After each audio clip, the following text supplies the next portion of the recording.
అందరికీ నమస్కారం అండి. Welcome to heart and soul kitchen. ఈ కార్తీక మాసంలో అందరూ రకరకాల నైవేద్యాలు చేసి దేవుడికి పెడుతుంటారు కదా. అటుకులతో సింపుల్గా ఈజీగా చేసుకునే ఈ నైవేద్యం ఒకసారి ట్రై చేయండి, చాలా బాగుంటుంది. ఇది చూడడానికి ముందు మన ఛానల్ని సబ్స్క్రైబ్ చేయండి, లైక్ చేయండి, షేర్ చేయండి. ముందుగా ఇలాంటి ఒక కప్పు తీసుకోండి, ఏదైనా ఒక కప్పు తీసుకోండి. అందులో ఒక కప్పు అటుకులు తీసుకోండి. ఇవి గట్టి అటుకులు అంటారు కదా, గట్టిగా ఉంటాయన్నమాట. ఇలాంటివి చూసి ఒక కప్పు తీసుకోండి. దాన్ని ఒక గిన్నెలోకి వేసుకొని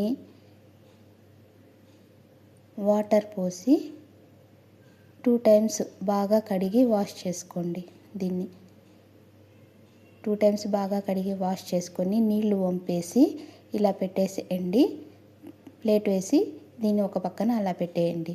తర్వాత మనం ఏ కప్పుతో అటుకులు తీసుకున్నామో అదే కప్పుతో 1/2 కప్పు ఇది శనగపప్పు అంటాం కదండి, వడకి వాడేది, వడకి దాన్ని ఒకసారి 1/2 కప్ తీసుకొని కడిగి కొద్దిగా నీళ్లు పోసి నానబెట్టేయండి. ఇది 2 కలిసి ఒక 1/2 అవర్ అలా నానబెట్టి పెట్టేసేయండి.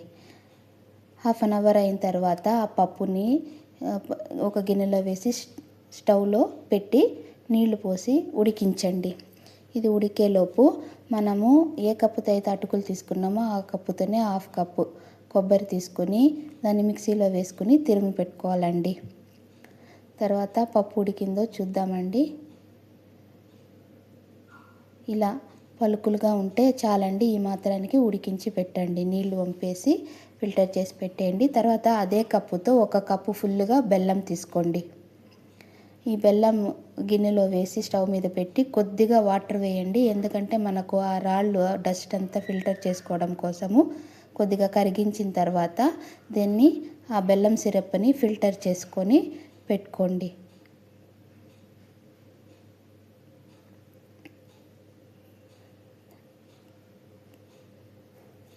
తర్వాత అదే గిన్నెని కడిగి స్టవ్ మీద పెట్టి గిన్నె వేడెక్కిన తర్వాత 2 టేబుల్ స్పూన్స్ నెయ్యి వేసుకోండి.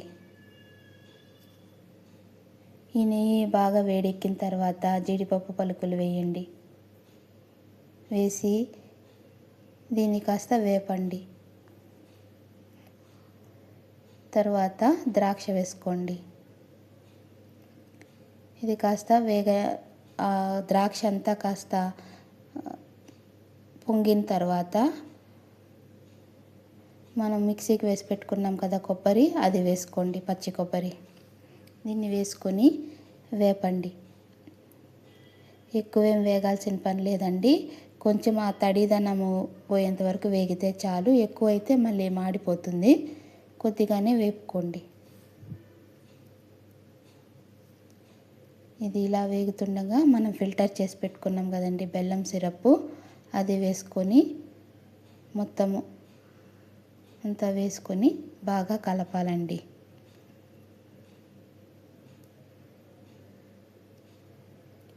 ఇదంతా బాగా టెంకాయ అంతా బాగా కలిసేలా కలుపుకొని నువ్వులు ఒక 1/2 టీ స్పూన్ వేసుకోండి, ఇది ఆప్షనల్. తర్వాత 2 యాలకులు దంచి వేసుకోండి.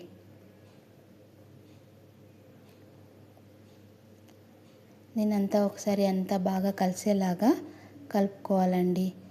ఇది బాగా ఉడుకుతున్నప్పుడు మనము అటుకులు నానబెట్టి ఉంచుకున్నాం కదండి, అంటే తడి లేకుండా వంపేసి పెట్టుకున్నాము, ఇలా అవుతుందండి. అది 1/2 అవర్కి అది వేసుకోండి. నీరంతా లాగేసుకుని ఇలా ఉంటుందన్నమాట, తేమ ఏం లేకుండా ఇలా నాని మెత్తగా అయ్యి ఉంటుంది. దాన్ని వేసుకోండి. ఏం ఉండలు అలాంటివి ఏం లేకుండా బాగా కలుపుతూ దీన్ని బాగా మిక్స్ చేసి తిప్పండి.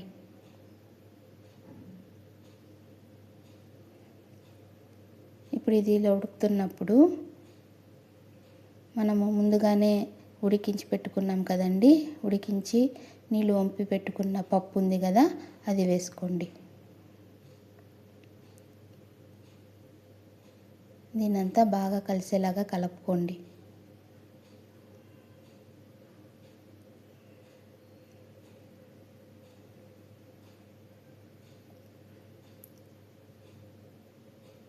ఇలా కలుపుకొని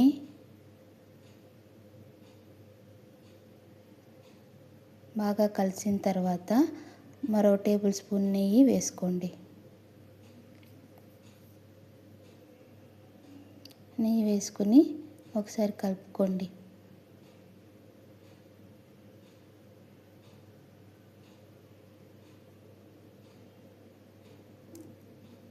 ఈ ప్రసాదము చేయడం చాలా ఈజీ అండి. తొందరగా అయిపోతుంది. ఎలాంటి హడావిడి లేకుండా చాలా ఈజీగా తక్కువ ఇంగ్రీడియంట్స్తో చేసుకోవచ్చు అనమాట. తర్వాత పచ్చకర్పూరం అండి, చాలా తక్కువ, జస్ట్ ఒక పించ్ అనమాట. అది ఉంటే వేసుకోండి, లేకుంటే కూడా స్కిప్ చేయండి, పర్లేదు. అది వేయడం వల్ల కాస్త మనకు ప్రసాదము టెంపుల్లో ఇచ్చిన ప్రసాదం లాగా ఉంటుందండి. అంతేనండి, మనకు ప్రసాదం తయారైపోయింది.